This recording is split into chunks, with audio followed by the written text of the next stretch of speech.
Za teplých večerů, když se rojily letní jepice a údolím táhl od jihu větrný pozdrav nížin, sedával jsem na břehu horské říčky, díval se na vodu, jak češe žabí vlas a poslouchal, jak zpívá píseň pohody.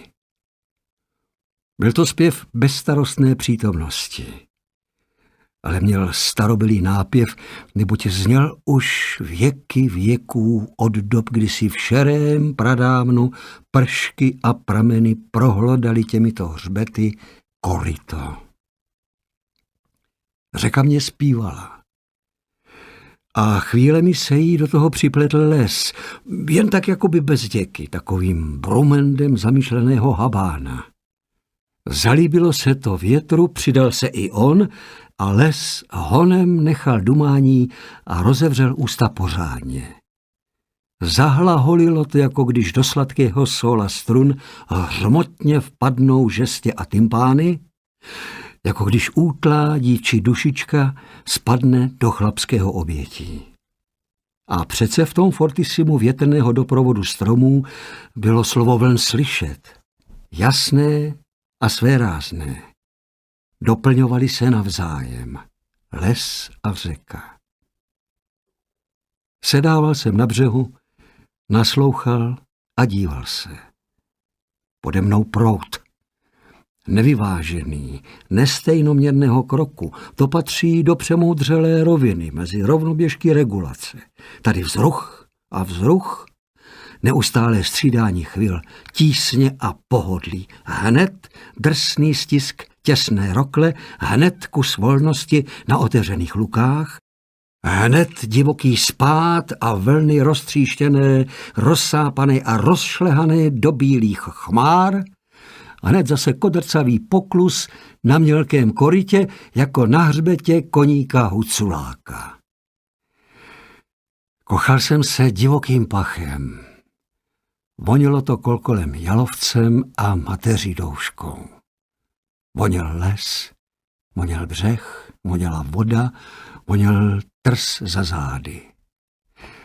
Svalil jsem se na znak a zabořil hlavu do rostlinného polštáře. A vlas šimraly zdřevnatělé stonky, cítil jsem doteky tisíců droboučkých mateřinkových lístečků a vůně hladila tvář. Ano, vonělo tam všechno. Vonělo údolí, voněla řeka a voněl lipan, který se sdružil s proudem pod slapem, kde už to nebyla rozeřvaná peřej, ale také ještě ne pokojná tůň. Stříbrný lipan. Šupinatý kavalír z velké pospolitosti lososovitých. Jsou kraje, kde lipan voní lidem mladými okurečkami, které kývají ze šlahounů na černou zem jako dětské prstíky na matku. Jinde zase lipovým květem, rozkvetlými alejemi nad zralým obilím, památnými stromy našich vsí, obletovanými bzučícím národem včel. Lipan a lípy. Jaká to shoda. Někomu konečně zavání mateřidouškou nebo tymiánem. Tymián je jižní bratr mateřidoušky. Je to kus zahrádky za laťkovým plůtkem. Připomíná malované talíře na stěně a prostřený nedělní stůl. Tymián je tymus a mateřidouška je tymus, dech. A lipan je tymalus.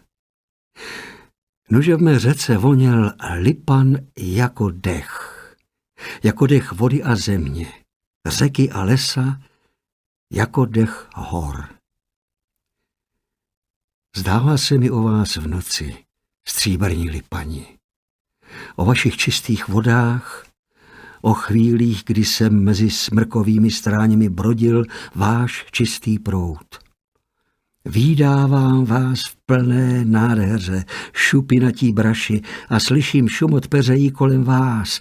Vídávám třpitivé rybičky právě uniklé z obalu jikry i vyrostlé chlapíky klenutého hřbetu, rytíře nachové ploutve.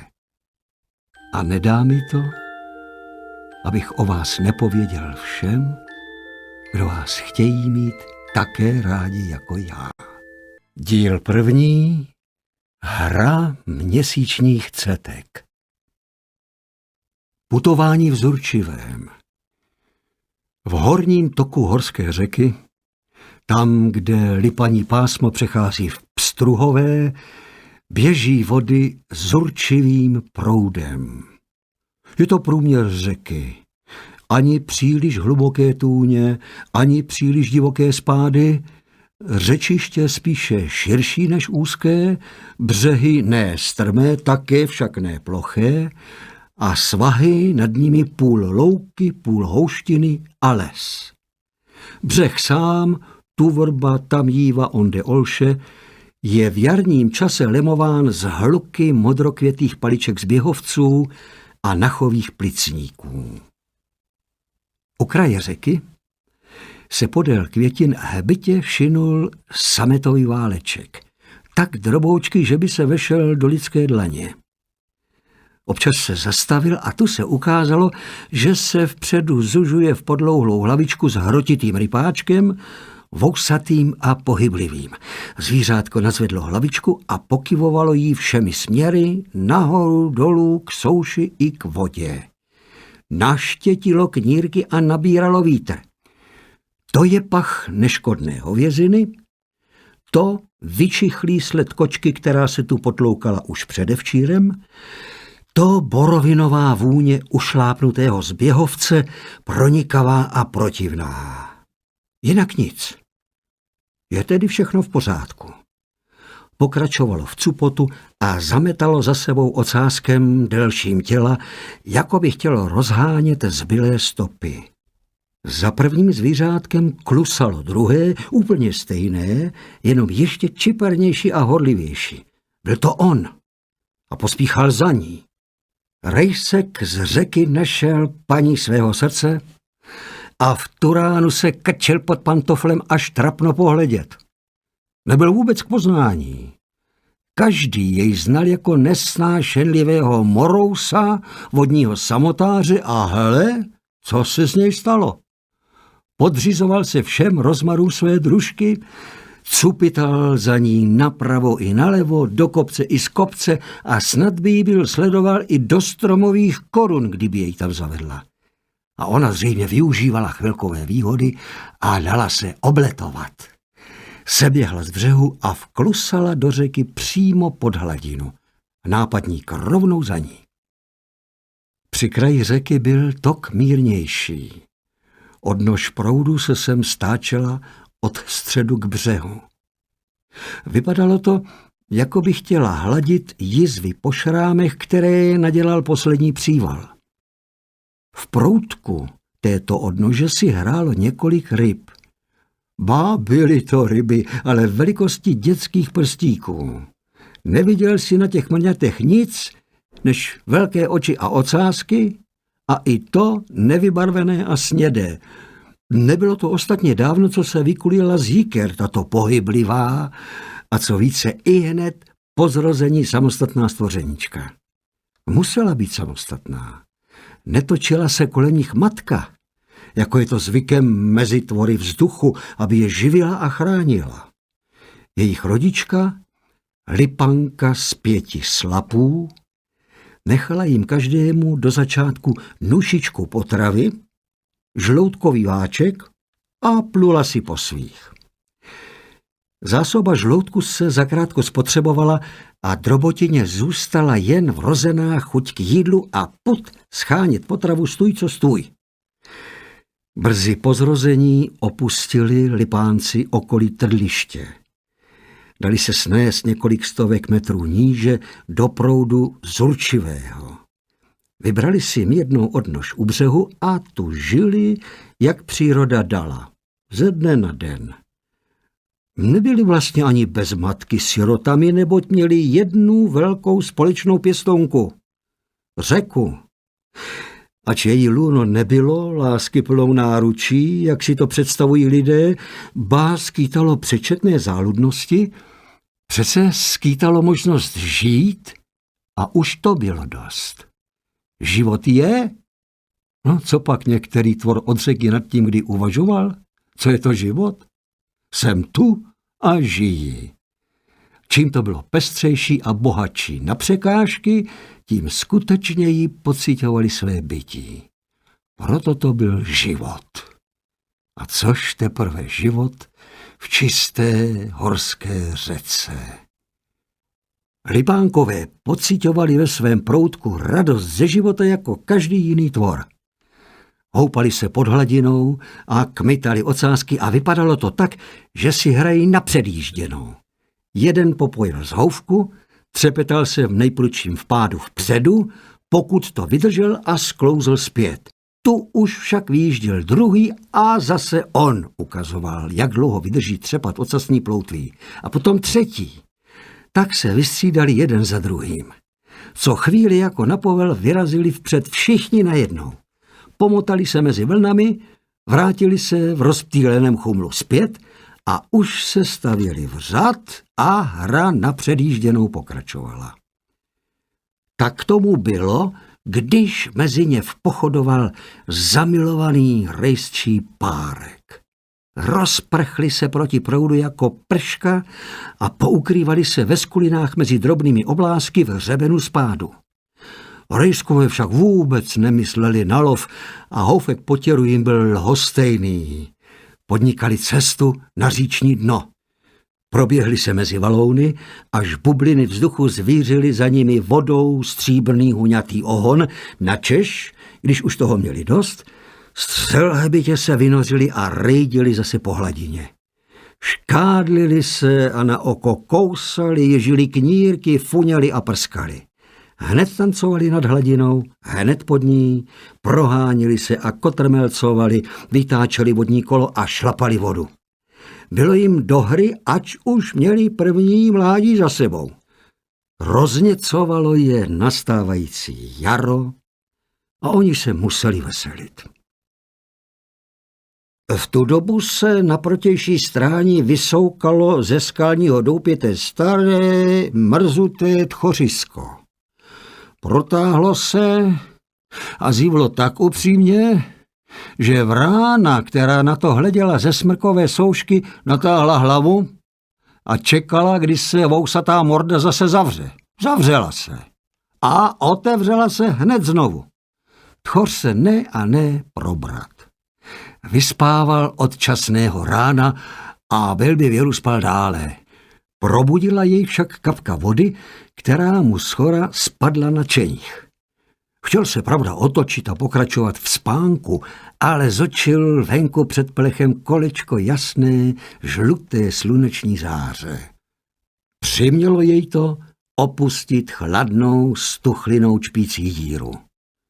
Vysunul z doupěte bíle lemovaný knoflíček čenichu a zastříhal kníry.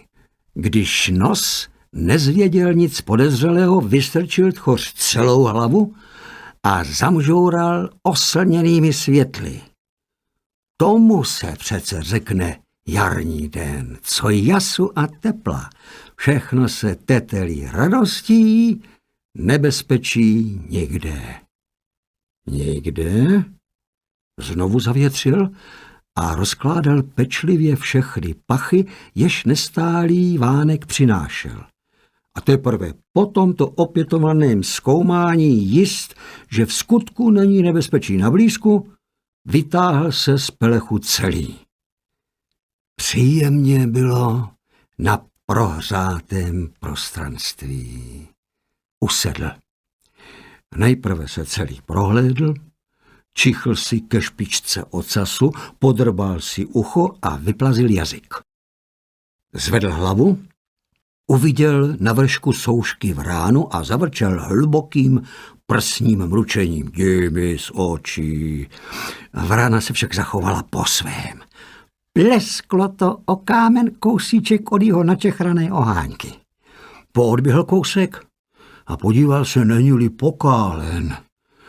To mu přivedlo na paměť péči o kožich. Posadil se, zabodl nos do srsti na hrudi a jal se ostrým jazykem česat lesklé tuhé pestíky svítící sitou hnědí.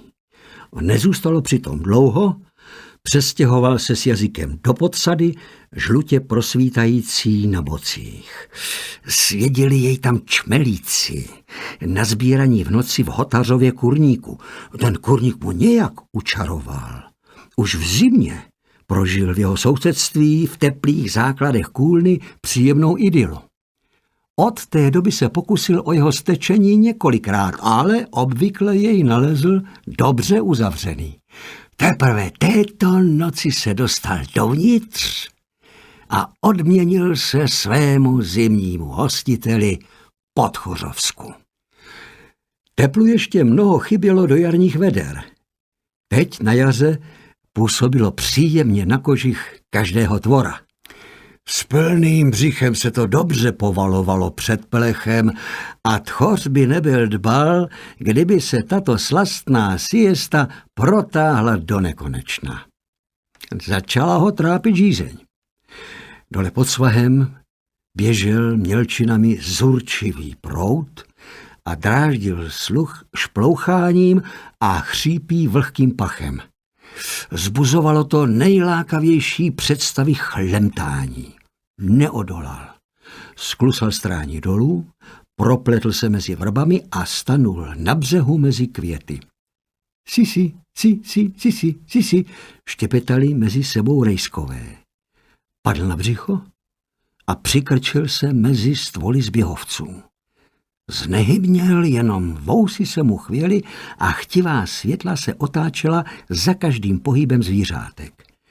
Rejskové se v západu honičky neopatrně blížili k jeho břehu. Poněkud se nadzvedl a centimetr za centimetrem se vstyčoval. Vyklonil se kupředu, běhy se napjaly, švih, jako bič prolétl k břehu do řeky. Rejskové byli sice úplně zaujati hrou lásky, ale jejich ostražitost přece jen nebyla otupena natolik, aby je útok pomátl do bezradnosti.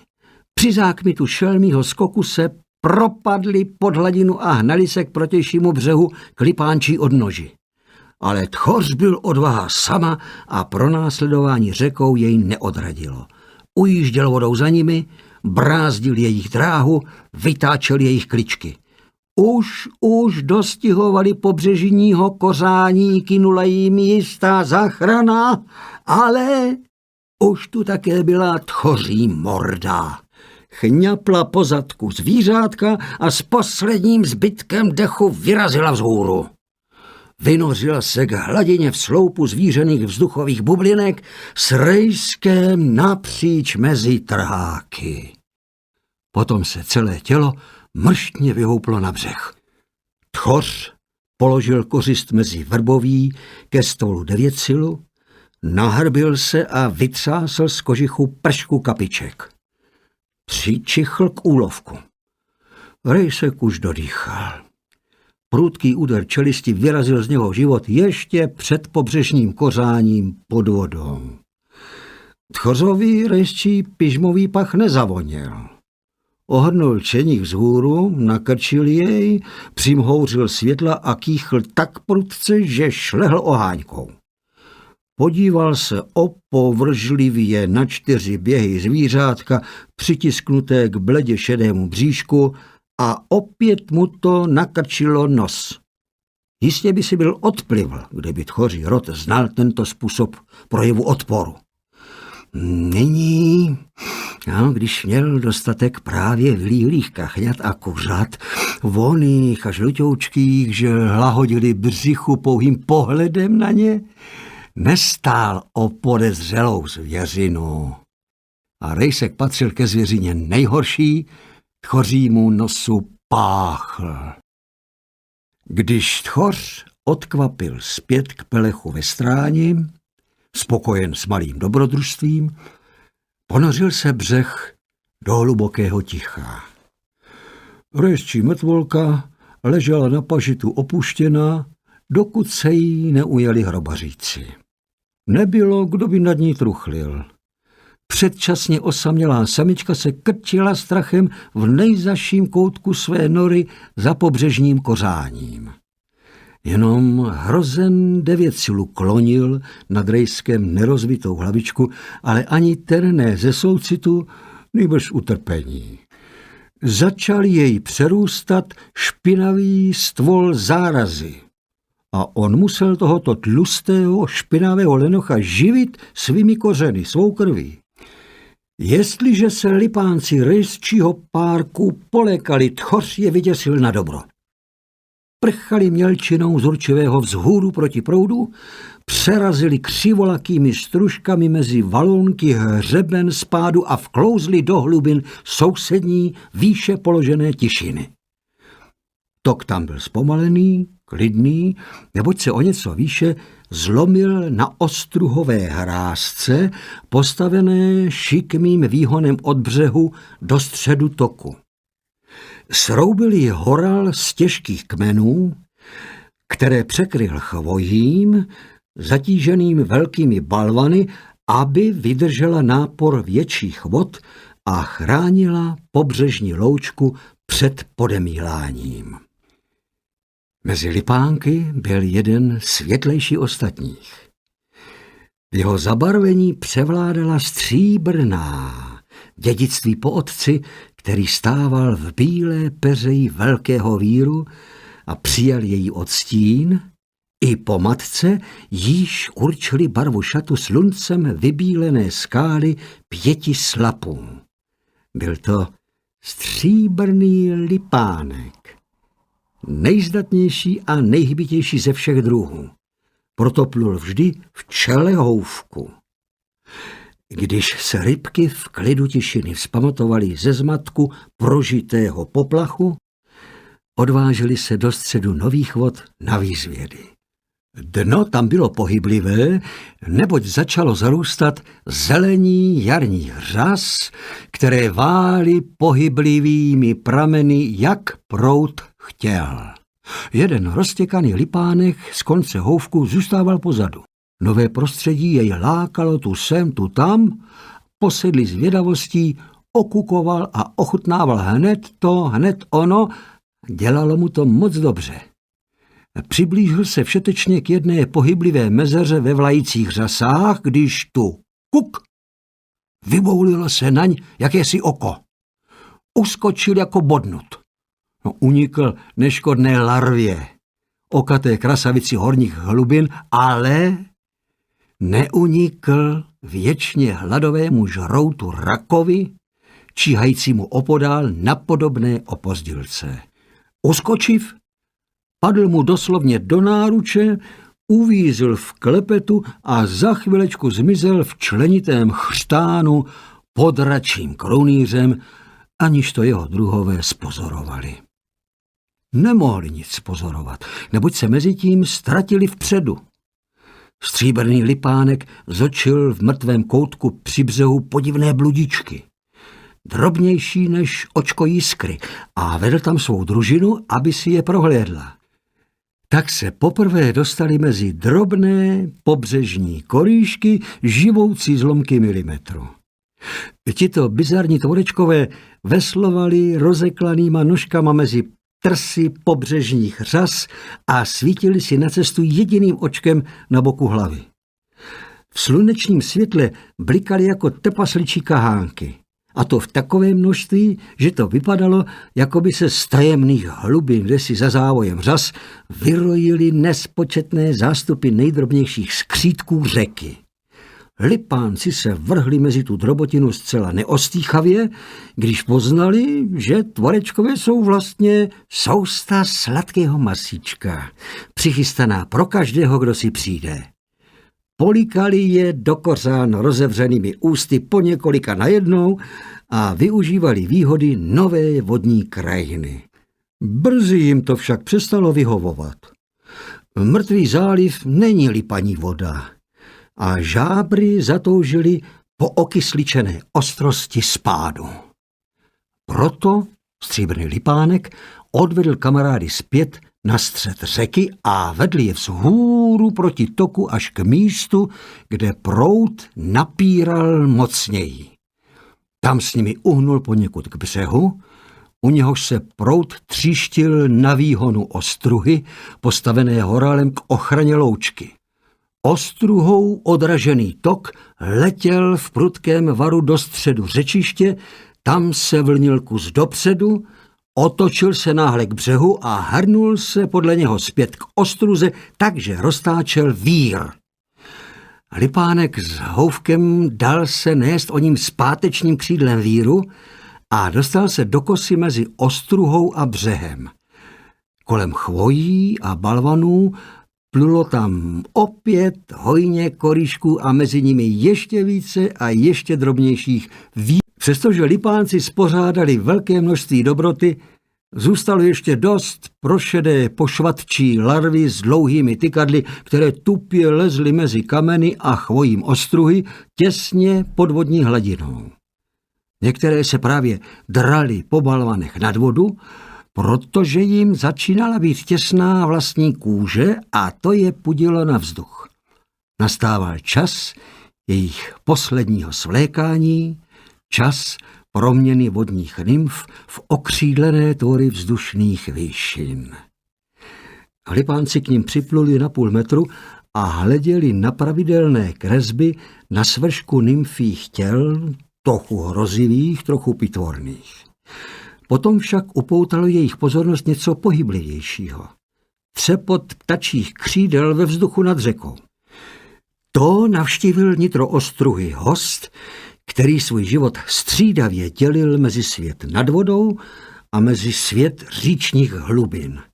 Těsně nad úrovní nejvyššího ročního stavu vody stavěl si pod omšelými kládami úpravné hnízdo pták, břidlicově hnědý skorec. Scháněl suché snídky, měkká loňská stébla sítin, vlnu zvěře a peří kachenčírek. S tímto stavebním materiálem neúnavně zalétal do vyhlédnutého domova. Soukal se z nitra ostruhy, když se nedaleko něho proklubala ze šedé pokožky pošvatka. Uletěla dříve, než se mohl rozhodnout, má-li ji spolknout, nebo se jí nezabývat a letět raději mezi ovce na stráni. Jak jí Vánek snášel, mávala třaslavě žilnatými křídly a vnořila se do pobřežních houštin. Skorec dostal hlad. Ustal v stavbě a seběhl po balvanech ostruhy pod hladinu. Lipánkové vyjeveně civěli na stříbřitou ptačí kouli posetou tisíci třpitivých krupiček vzduchových, která se živě kulila po valounech. Z nenadání se zvedla k hladině jako zjevení a zmizela nad ní, načež se od ostruhy opět vracela po valounech do hlubiny. Lipánci nepopojeli blíže, prohlédnout si stříbrné překvapení podrobněji. A ještě, že se zdrželi. Byli by pravděpodobně špatně pochodili, neboť ačkoliv skorci více lahodí křehké larvy, nedělal by dlouhé caviky ani s rybími mrňaty. Loučka uhrázky zrcadlila se v hlubinách pohyby pestrých květů, klonících hlavičky v občasných závanech větru. Žluté korunky pryskyřníků okázale soutěžily s temně modrými číškami piskatých zběhovců. Obojí nabízeli hmyzu tu hojnost pilu, tam hlubinky se sladkým tnem. To bylo něco pro lesní včely.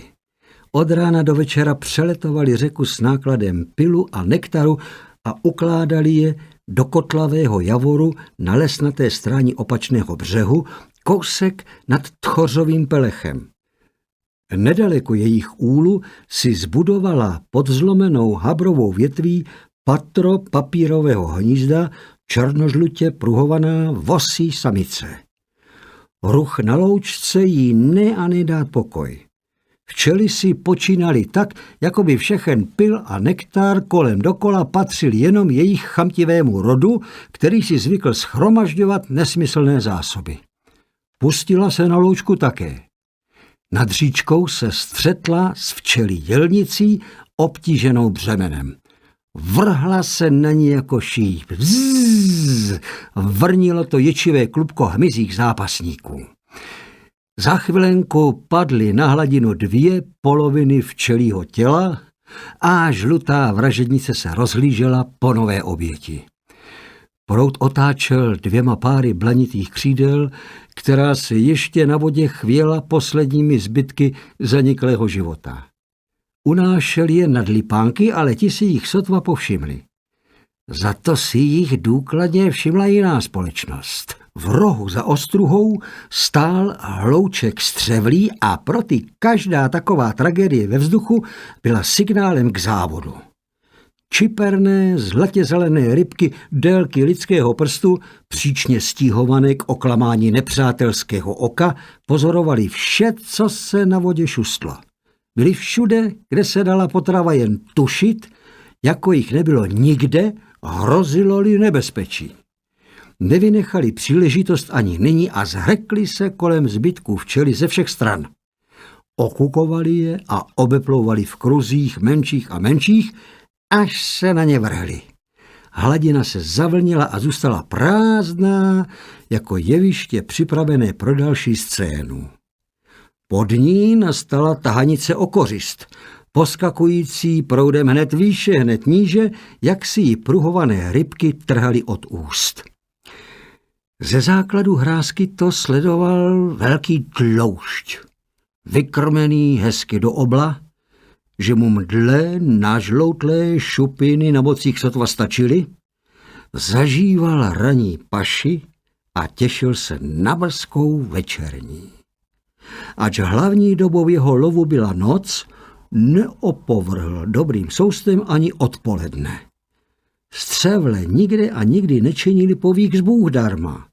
Kde se zhlukovali, tam se jedlo, to věděla celá řeka a to věděl i on.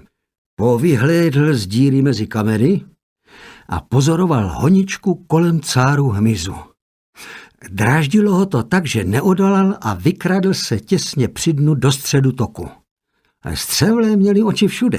Zahlédli jej a porozutíkali se všemi směry. Beze spěchu pozbíral, co po nich zbylo. Pak se líně obrátil a plul volně tůni vzhůru prohlédnout kousek vody, když už se namáhal z brlohu ven. A tak uviděl nové hosty u ostruhy. Houfek lipánků, ustupujících proti proudu před přílišným ruchem kolem padlé včely. Bylo něco neobyčejně lákavého v těch drobných stříbrných rybičkách. Tloušť, jenž se nikdy nedal 2krát vábit, plul za nimi. A lipánci jej nespatřili, ustupovali proti proudu nespěchavě jako prvé, přesto však už byli venku z hlubiny a nořili se do začátků spádu. Tloušť, vida, že se mu brzy ztratí v mělkých a křivolakých stružkách mezi valouny, kam je se svým břichem nebude moci sledovat, vyřítil se na ně a nejzadnějšího dopadl. Polkl jej v mžiku. Oj, jak mu to zachutnalo. Proplétal se honem spádem vzhůru a ohlížel se po dalším soustu. Rybky však prchaly ještě výše. Dnes už podruhé se tísnili v mělčině, tato však neměla větší spádnost než mělčina nad jejich stružkou. Tok tu poskakoval mnohem hlučněji, takže omlel rozsivkový porost valounů na samet. Lipánci, rozběhlí v kluských sametových uličkách, museli pilně pracovat ocasními ploutvičkami, aby je proud nesnesl k tlouští tlamě. Teprve když lehký mráček, který na chvilku překryl slunce, odplul za hřbet stráně a v řece se rozhostil mrtvý klid, odvážili se do tůně zpět. Pluli až k tichému břehu, kde poprvé padli na korýšky a oddali se odpolednímu lenošení. Mírné vlnění jimi tichounce houpalo a to je ukonejšilo docela. Zatím se na břehu nad nimi chystala další příhoda. Na lícní straně listu vrby červenice se probudila malá jarní pošvatka. Lidé ji tak nazvali podle tvaru křídel, jimiž své podlouhlé červené tílko zakrývá jako nenápadnou šedou pochvou. Hověla si na svém posedu celé dopoledne a bylo jí tam dobře. Koruna keře ji chránila před závany jarního větříku, tlumícího chvilkami pronikavost slunečních paprsků. Živočišstvo u řeky nenávidí větrný čas. Je to podivné, vždyť řeka je přece s větrem ve spolku. I když je v celém kraji bezvětří, u řeky to musí protahovat, byť i jen trošičku. Ale tak už to bývá. Bez větru by patrně byl život hezký přes příliš. A proto chceš-li řeku, ber i vítr a raduj se z prchavého úsměvu bezvětří. Také po švatce nejvíce hověla pohoda nehybného listí. Sebemenší vánek byl jí nebezpečnější než kterémukoliv jinému tvorovi, neboť jí čechral útlá křídla tak, že to znemožňovalo pohyb. Když vítr zatřese keřem, je nejlépe padnout do trávy. Dobrá, ale co když dole nečekal právě pažit? Nýbrž vodní proud. Nejedna větev se skláněla nad řekou a na nejednom listě takové větve seděla pošvatka. A spadnout do řeky? Ne, jen to ne. Voda odchovala pošvatčí larvy, voda přijme uzličky vajíček, aby z nich vybalila pošvatčí potomstvo, ale okřídlenému stvoření představovala cizinu, záhubu. Pošvatka na listu červenice už jednou padla na hladinu a zachránilo ji jen setkání s plující smrkovou štěpinou. Podruhé nepadla mrtvě z listu dolů, i když větřík nedal listi pokoj. Chystala se, že se pustí na ošemetnou pouť listem, řapíkem, haluskou, větví na kmen vrby a odtud pak na suchou zem. Kdyby to s větrem nebylo k vydržení. Dosud to však bylo snesitelné. Větřík laškoval a nebouřil a proto zůstala na své kymácivé rozhledně. Později v prohřátém odpolední dovolil si vítr přestávku. Rychle toho využila, otočila se hlavou ke špici listu, popolezla na sám kraj, nazvedla se, spustila do prázdna a už třepetala blanitými křídly, že navštíví spoře rašící vrbové proutí na výhonu ostruhy.